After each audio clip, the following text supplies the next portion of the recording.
We're getting ready to restart the Daytona 500. Here's Steve Burns. With Jimmy Johnson just out of the care center. Jimmy, two very hard impacts. You're going to take a look at the replay. Tell us what happened.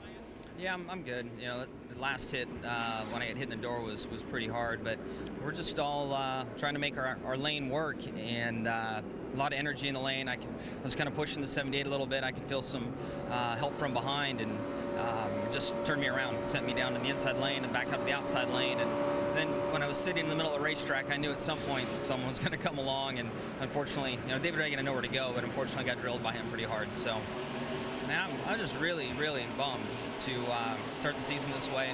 For all the hard work that's gone into getting this Lowe's Chevrolet ready for tonight, and I don't even think we completed 2.5 miles of green flag racing, so pretty bummed. Glad you're okay, Jimmy. Thank you. Jimmy Johnson out of the race on lap 2. David Reagan also released from the care center. 5 cars in the garage. Pit stops by Terry Labonte, Robbie Gordon, Kevin Harvick, and Paul Menard during that caution. It's been preached in these guys' head for 10 days. You cannot push on the left rear. Elliott Sadler got a little piece of the left rear. Yeah, not only has it been preached, we've had about 20 examples that it doesn't work. Well, second verse, same as the first. Here comes the whole field, 2 by 2, through turn number 4, around a complete lap 8. When this is pack racing, when you're in the pack, you're just a part of it. If anything happens, you can't avoid it. So you just gotta pray a lot that nothing happens while you're doubled up like this. During the caution flag, outspoken words, Kyle Busch. Seriously, are we all kidding ourselves? We just sat around for 36 hours and we wreck on lap 1. I totally understand what he's saying. And as a matter of fact, Dale Jr. had a similar conversation with his spotter. He said, tell the 33 I don't want to push, and I want him to be sure and know it. Greg Biffle, Carl Edwards front of the field. The black car on the outside is Regan Smith, who has run very well here at Daytona and won last year his first race, that at Darlington. Back down to Steve. David Reagan also released from the care center. David, a pretty violent impact with Jimmy Johnson. You're okay? Yeah, I'm fine. It was a hard hit. You know, I saw the 48 spinning. My spotter was telling me to get low, slow down, and just couldn't slow down and get low enough. And you know, I'm standing here ready to see the replay to see what kind of bonehead would do a move like that this early in the Daytona 500. So just very disappointed for our Front Row Motorsports Scorpion Truck Bed Liners team. Our team had worked so hard. We had a good race car, and we were just content with you know, getting to the finish. And it's very a shame to be talking to you this early. Thank you, David. Thanks, Steve.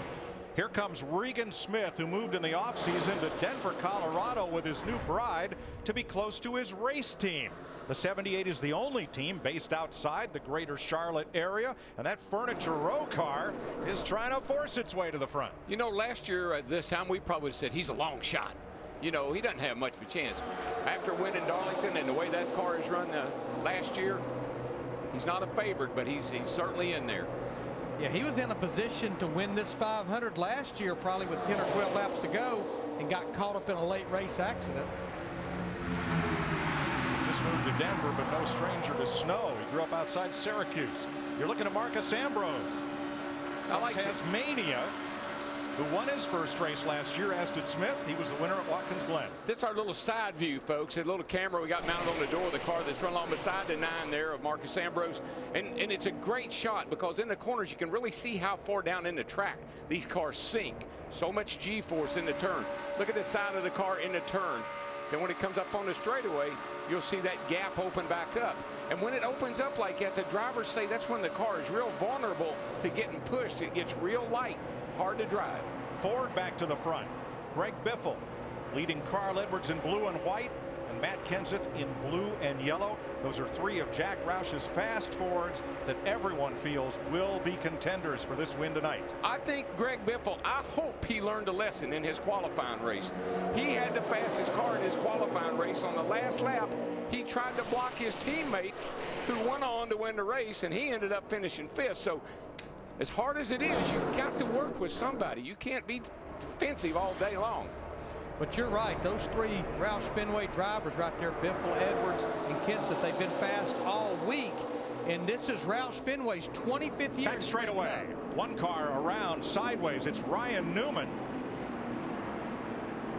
Tony Stewart's teammate has brought out the second caution flag of the night on lap 12. And I haven't even seen the replay, but I bet somebody bumped him in the left rear. Newman's a past winner of the 500.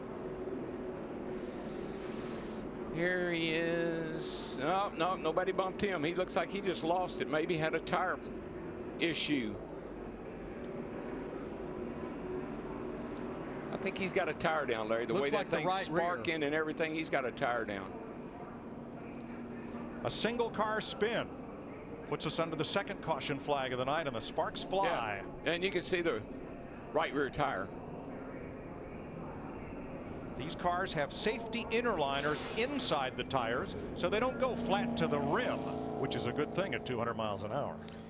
What's a good thing is that pavement that has been put down that back straightaway now. That's a good thing. That's saved a lot of guys. Here is Casey Kane's view. That's Newman just ahead of him on the inside. Check up here. Check up. Get around. Outside. Get outside. Get outside. You're clear. All clear. Matt Yoakum. And a great call by DW in the booth and Larry Mack. He said simply on the radio, Ryan Newman, not sure which, but I had a tire going down. Great save by the SHR driver. I would say with this caution being out here, we're going to be 14 laps. I think pit road's going to be very, very busy. We may see a lot of different agendas and a lot of different strategy, but I think we'll definitely see them on pit road. That is Trevor Bayne, the defending champion of the 500, in the garage with his Wood Brother team, and Danica Patrick. She remains in that car, entered by Tommy Baldwin Racing, and a lot of the Stewart-Haas crewmen working on that car to get her back into her first 500. It's her third wreck of the weekend. She had a wreck in the qualifying race, not of her own making, had a vicious hit over off of turn 2. Then she wrecked Saturday in the nationwide race, and now we got problems tonight. Coming around under caution to complete lap 14, and it looks like most of the cars will come to pit road. Steve?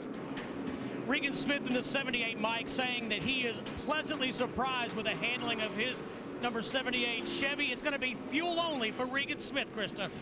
If this is Monday Night Football, it's time for the linemen to go to work. The over-the-wall crew for Greg Biffle, all new this year. Matt?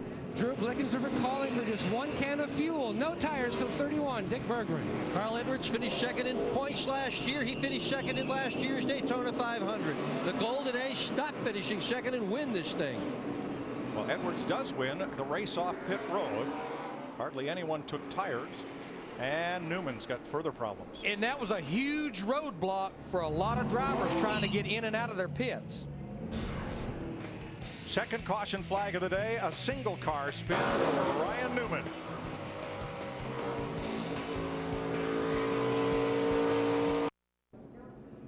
Welcome back to Daytona. That's A.J. Allmendinger's Penske Dodge being pushed back to the garage area. Here's what happened. Ryan Newman is leaving his pit as you watch from Kyle Busch. The left rear wheel is not tightened. Newman pulls away. The wheel comes off. A.J. Allmendinger's coming in. Pow! Right in the back of Newman. And that has damaged Allmendinger's car. He's gone to the garage. Good grief. Danger everywhere. Coming to complete lap 16. Pace car is in. Paul Menard. Denny Hamlin for this KFC restart. Come taste why fresh is better.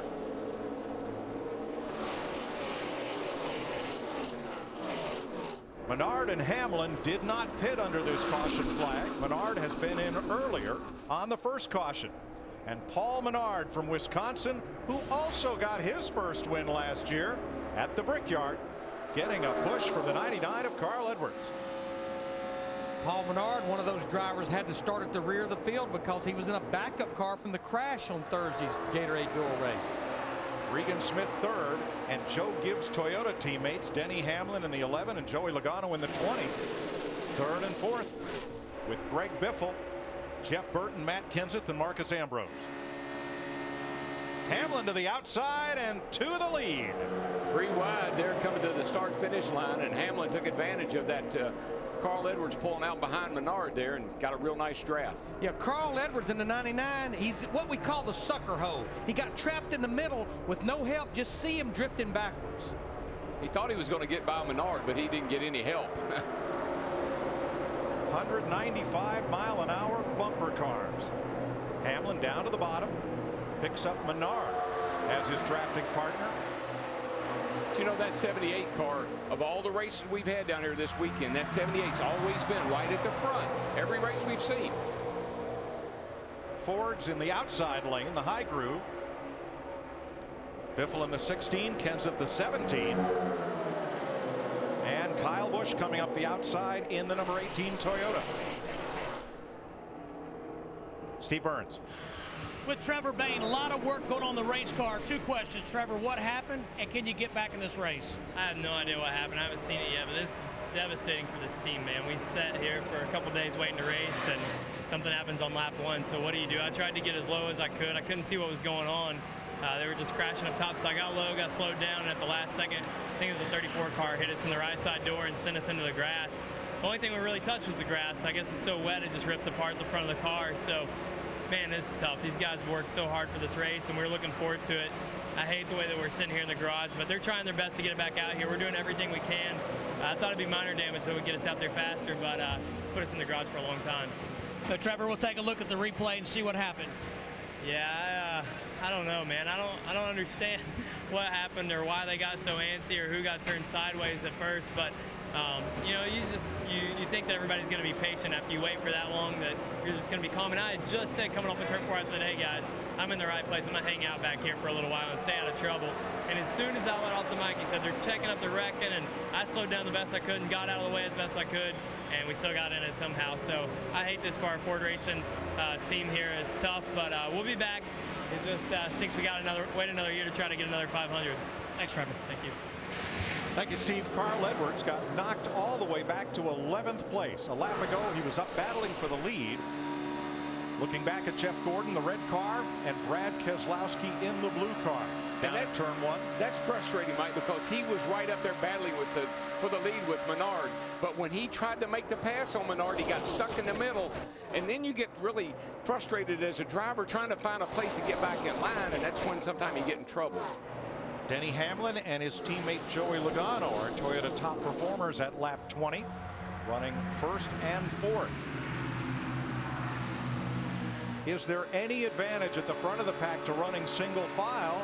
Because, Darrell, it doesn't appear that anybody can get away from the pack. No, it doesn't. Normally what happens after about 15, 20 laps, the tires kind of get warmer and they lose a little bit of grip and they'll start to separate a little bit. But because the weather is so calm and the track is green, got a lot of grip, we may not see that tonight.